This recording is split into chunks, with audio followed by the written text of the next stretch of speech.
우리 당이 힘들고 어려울 때마다 서문시장 찾을 수밖에 없는 소입니다. 한국 보수 우파의 성지가 대구 서문시장을 보고 있습니다. 그래서 저희들이 신한국당 시절, 한나라당 시절, 그리고 새누리당 시절, 자유한국당 시절 모두 어려울 때마다 대구 서문시장을 찾아서 길을 받고 갑니다.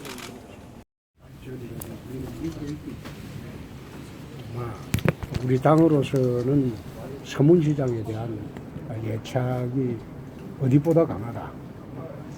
그런 말씀을 드리고 오늘 여기 찾아와서 고향분들한테 홍준표가 돌아왔다 그 신고를 처음 대구에서 합니다. 제가 지방선거에 치고 당대표를 내려놓을 때 이런 이야기를 했습니다. 지금은 국민들이 내가 한 말들에 대해서 실감을 못할 것이다. 그러나 연말이 되면 뼛속 깊이 새기게 될 것이다. 그때 경제가 연말되면 거들날 것이다. 경제가 폭망할 것이다. 그리고 북한 핵위기가 가시화될 것이다. 그 이야기를 내 지방선거 내내 했습니다. 하니까 당내 일부 인사들까지 그걸 막말이라고 했어요. 위장평화다. 이대로 가면 먹힌다. 그 이야기를 내 했을 때 당내 인사들까지 막말이라고 하고 전 국민의 80%가 그걸 막말이라고 매도를 했어요. 경제가 폭망할 것이다. 그 이야기 했을 때도 막말이라고 했어요. 광역단체 후보자들이 나라를 통째로 넘기시겠습니까? 경제를 통째로 망치시겠습니까? 그 구호를 내걸었을 때 그 구호를 채택한 광역단체장이 단 한 명도 없습니다. 그 막말이다. 그런데 지금 그게 내가 지방선거 치고 내가 그 이야기하고 미국을 잠시 갔다 왔습니다. 연말이 돼봐라. 내 말이 거짓말인가? 현실화될 것이다. 지금 경제가 똑같은 코스로 가고 있습니다.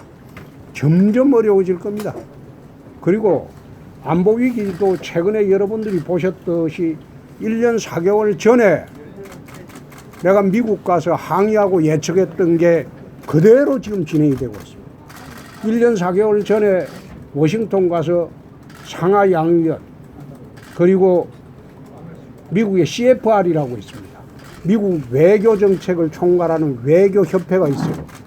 그 협회 가서 야 특강을 하고 질의응답할 때도 너희들이 미국이 대륙간 탄도탄 ICBM만 제거하고 북핵을 인정하는 사태가 오면 우리는 핵 개발할 수밖에 없다. 만약 그런 사태가 오면 미국이 어떻게 한국을 제재할 명분이 있겠느냐. 전술핵 배치해 주든지 그렇지 않으면 우리가 자체 핵 개발할 수밖에 없다. 그래 이야기하고 상하 양윤을 내가 압박을 했어요. 그 당시 1년 4개월 전에. 이런 식으로 협상해서는 안 된다. CVID, 북한 핵을 전면 제거해라. 그렇게 안 하는 협상을 하게 되면 한국을 버리는 것이다. 너희들이. 지금 미국이 지금 마지막 협상을 하고 있는 게 그런 협상이라고 이제 최근에 현실화됐어요. 나는 경제 위기보다도 더 어려운 게 안보 위기입니다. 경제야 망치면 정권이 바뀌면 살릴 수 있어요. 이 정권은 좌파 경제 이념으로 이건 살릴 수가 없어요. 그런데 안보를 망치면 이거는 살릴 수가 없습니다. 나는 여러분들이 지금 생각하는 경제 위기, 이거는 얼마든지 살릴 수가 있어요. 조금 더 참으면. 이 정권 물러나면 살릴 수 있습니다. 힘들지만. 그러나 안보 위기는 이게 위협이 현실화되고 위기가 현실화되면 살릴 수 없습니다. 이 정권은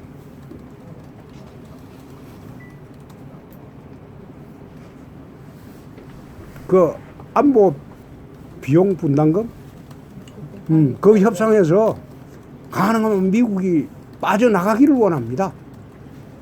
북한이 주장하는 대로 미군 철수하기를 원해요. 좌파 정권은. 얘들은 미군 철수하고 전자권 한수하고 북하고 연방제로 통일하자는 거예요.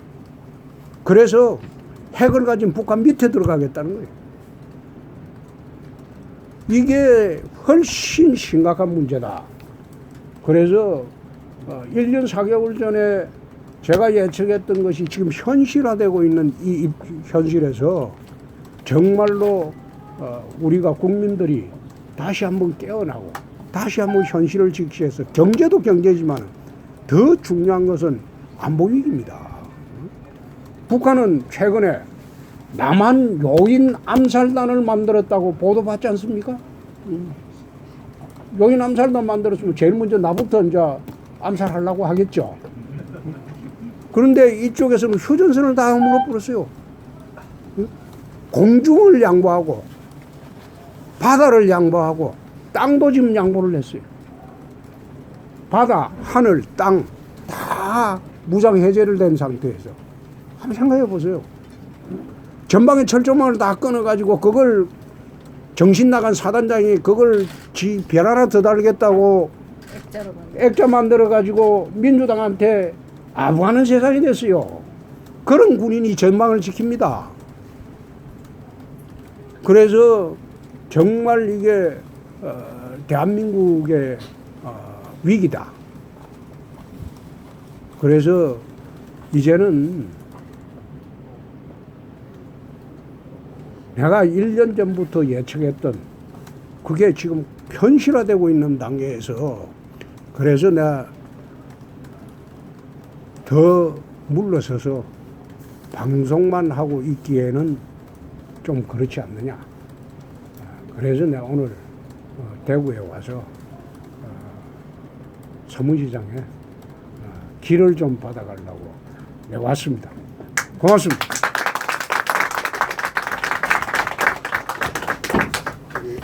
기자 여러분들 뭐 질문 있으면 하십시오.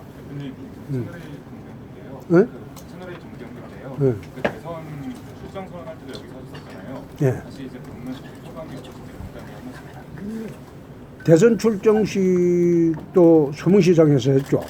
그것 때문에 부산 사람들이 많이 삐져 있죠. 그런데 방금 이야기했듯이 나라가 북핵으로 안보 위기에 와 있는 현재에 와서 서문시장에 길을 좀 받아가야 되겠다. 그런 취지에서 오늘 서문시장을 찾아왔습니다. 네. 또 저 이날도 성공원입니다. 다음 주 출마 선언 하실 예정인가요? 내가 작년 9월 중순에 미국에 잠시 갔다가 돌아올 때 공항에서 이런 이야기를 했습니다.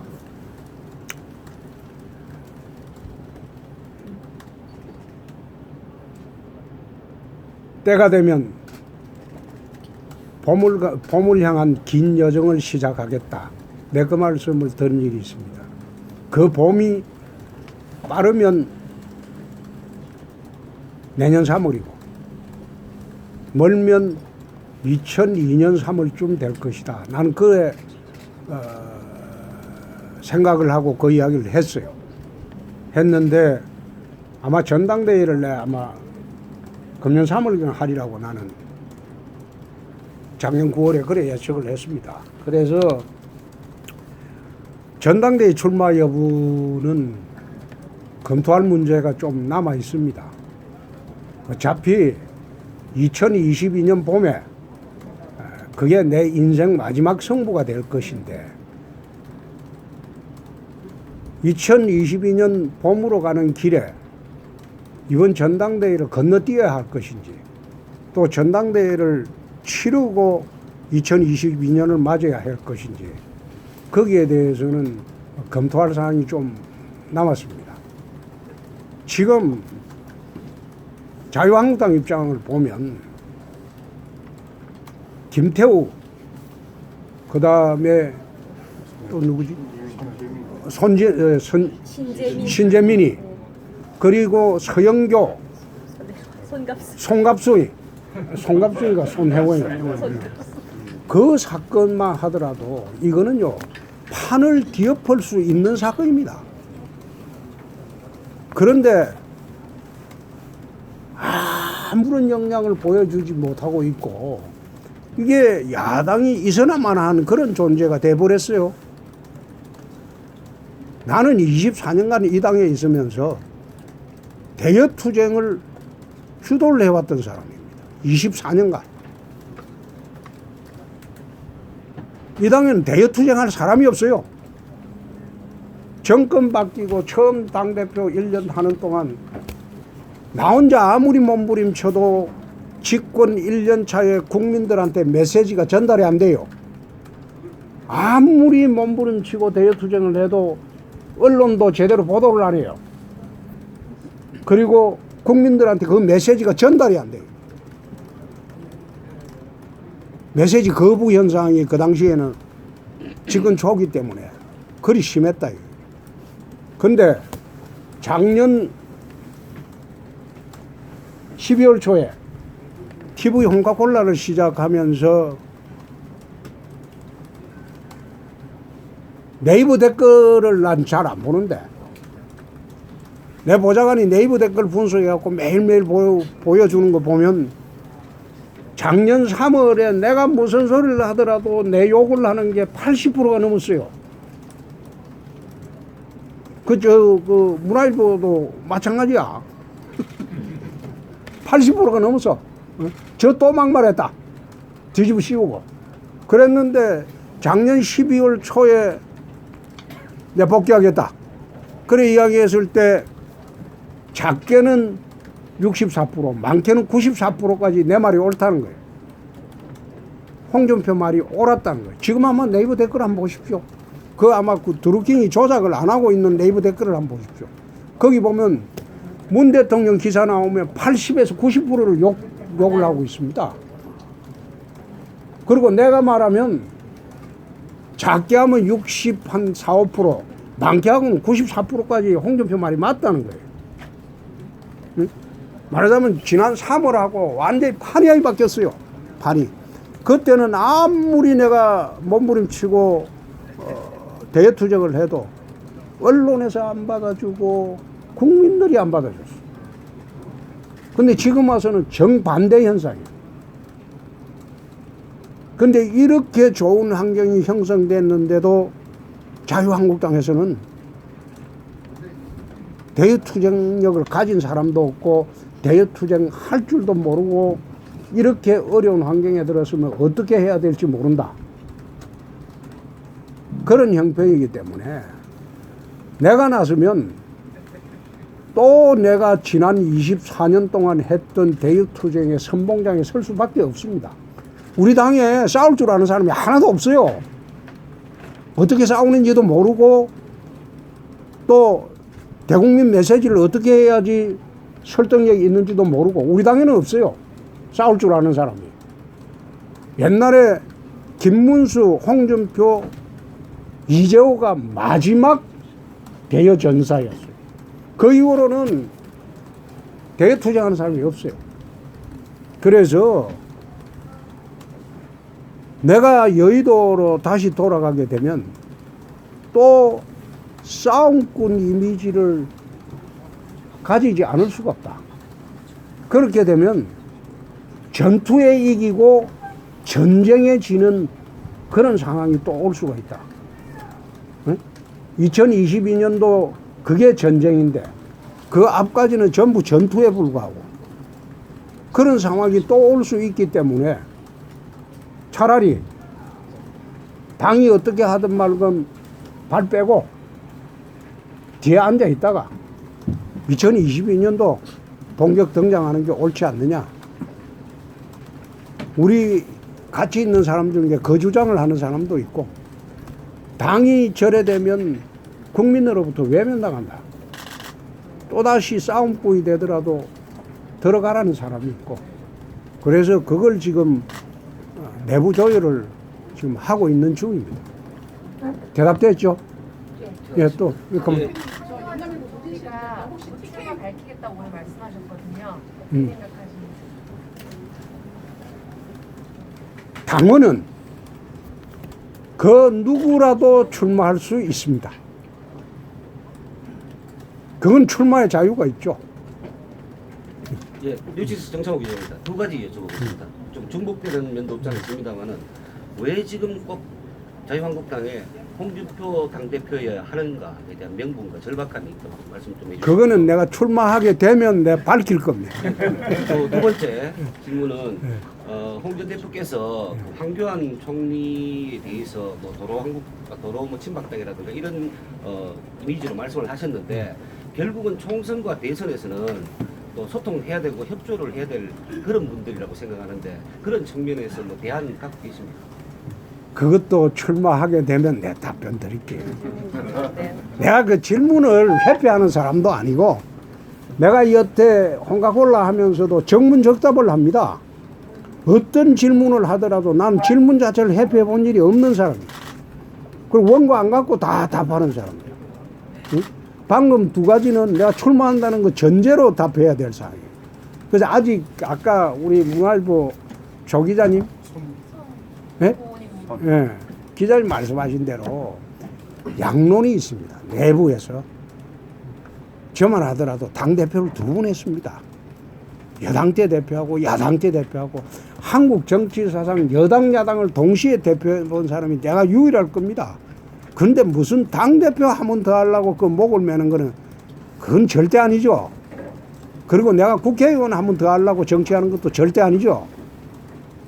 그래서 그런 측면은 기자 여러분들이 30일 날 내 출판 기념회까지는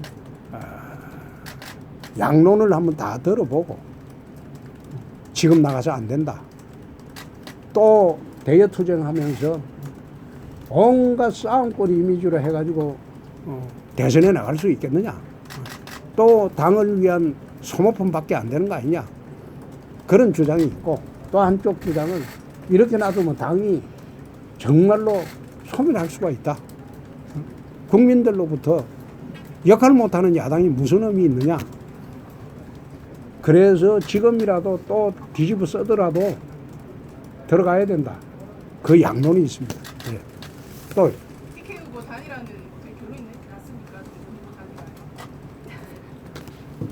그거는 단일화라고 이야기하기보다도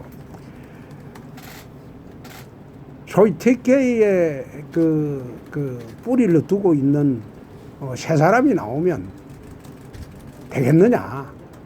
그래서 만약 내가 출마를 하게 되면 누가 나갈지 힘을 합쳐야 되지 않느냐. 그런 데 대해서 의원 합치를 봤다는 거지, 거기서 단일화는 말은 조금 그렇네요. 그러면 단일화 실패하셨다고 해석해주실까요? 시도를 하셨지만 실패했다고. 단 질문 받겠습니다. 다른 분 더 질문 기자님들 문화일보에서 많이 야, 가만히 있습니다. 봐. 예, 김영준 비대위원장님 지적에 대해서 어떻게 생각하세요? 무슨 지적이었어요? 아니, 내가 가만히 됐어. 무슨 말인지 모르겠는데. 아까 그 답이 됐을 건데요. 당원은 그 누구라도 당대표에 출마할 수 있다. 그게 마냥 출마 제한을 한다면 헌법 위반이겠죠. 내가 무슨 당원 결격 사유도 아니고, 또 오세훈이고 당원 결격 사유도 아니고, 황교안 전 총리도 당원 결격 사유가 아니고, 하신 거죠? 아까 말했어요. 그 네. 이야기에는 아, 어디? 네. 네, 경북 내에 네. 그 이야기 내에는 그동안에 당내 개파 문제가 포함되어 있는 이야기입니다. 당내 개파는요, 쉽게 말하면 친박밖에 없습니다. 친박밖에 없고 비박은 개파가 아닙니다. 친박 아닌 사람이죠. 언론에서 친박 비박을 개파로 보는데 비박은 개파가 없습니다. 개파가 없고 친박 아닌 사람들이죠. 친박 개파도 나는 거의 없어진 거로 알고 있습니다. 지금 아마 내가 보기에는 한 4, 5명? 4, 5명밖에 없을 겁니다. 개파가 없죠. 개파 소장이 감옥 가버렸는데. 또 대통령은 지금 감옥 가셨고 최경환 의원도 감옥 갔고 서청은 의원은 탈당했고 친박이 무슨 개파가 있습니까? 나는 그걸 개파로 보지 않습니다. 당에서 필요로 했던 사람들이 황교안 총리와 오세훈 전 시장이요. 어제 뭐 박정희 대통령 생가도 가고 일단 뭐 박근혜 전 대통령을 주도하는 발언도 많이 있었잖아요. 갑자기 급격히 늘어나는 그런 행동에 대해서 좀 어떻게 보세요? 나는 그 간지 몇 번 갔다 왔습니다. 그분들은 처음 가지만은 나는 박 대통령 생가나 그 뭐 몇 번이나 갔다 왔습니다. 또 갑자기 급격하게 이렇게 증가하고 당권 주자로서 나서는데 갑자기 이렇게 태도가 좀 변하는 것 같아요. 갑자기 그분들이 이렇게 급격하게 방문 숫자를 늘리려고 하는 그분들이 그런 갑자기 행동에 최근에 대해서 박근혜 대통령, 박정희 대통령 찾는 것에 대해서 태도 변화에 대해서 어떻게 생각하시냐고요? 그분들한테 물어보세요. 그분 자유시겠죠. 대표님, 너 질문 예. 있으시죠? 네, 데일리한 정동원 기자입니다. 예. 대표님 말 그대로 여당 당대표도 한 번 하시고 야당 당대표도 한 번 하시고 당대표가 어떤 덕목 필요한지 잘 알고 계실 텐데 지금 이렇게 고민하고 계신 건 지금 출마 의사를 밝히신 분들 중에서는 안심하고 당을 맡길 만한 분이 없다 그렇게 판단하고 있다는 뜻인가요? 지금 나와 있는 분들 중에서 지금 이 당에 제일 필요한 거는 대여 투쟁력입니다. 과연 이 정부가 몰락하고 있는데 경제 정책을 어떤 식으로 바꿀 것이냐. 서민들이 지금 거의 파탄지경에 이르는데 그런데도 좌파 경제 이념을 그대로 가져가겠다는 거 아닙니까? 그럼 이걸 어떻게 바꿀 것이냐. 그러면 그냥 가만히 앉아서 말을 내서 바꿔지냐. 그건 절대 아니거든요. 그럼 어떻게 이 판을 엎을 것이냐. 그걸 지금 야당의 역할인데 그 대여 투쟁력을 가지신 분이 과연 누군가 그걸 지금 유심히 보고 있습니다. KBS의 최윤아 예, PD인데요. 예. 아까 물러서서 방송만 하고 있을 수도 없을 것 같다 이런 말씀을 하셨는데 코카콜라를 하시면서 그래도 이제 사람들과 소통하다 보니까 아 내가 좀 나서야겠다 이런 신경의 변화 같은 게 좀 생기셨는지 그 코카콜라를 하기 전과 아니, 후에 뭐 어떤 게 좀 아니 사실은 아까도 이야기했는데 2022년까지 내 인생의 마지막 목표는 나라를 한번 운영해 보는 겁니다. 내 나라를 제대로 한번 만들어 보는 겁니다. 근데 그 길로 가는 길에 올 봄이 좋은지 2022년 봄이 좋은지 그 판단을 하면서 처음에는 2022년 봄으로 나가는 게 옳겠다 이런 생각을 쭉 하고 있었어요. 하고 있었는데 갑자기 돌발 변수들이 생겨버렸어요. 그래 생기니까 자칫하다가 이 당이 수렁에 빠질 수도 있고 무기력에 빠질 수도 있겠다. 이 당에 내가 24년간 근무를 했는데 이 당이 수렁에 빠지고 무기력에 빠질 수도 있겠다. 그래서 지금 출마 여부가 고민이 생기고 그 정도 답합시다. 저 질문 없으시면은 예, 예, 제가 질문 여기서 마무리하고 일단 기자님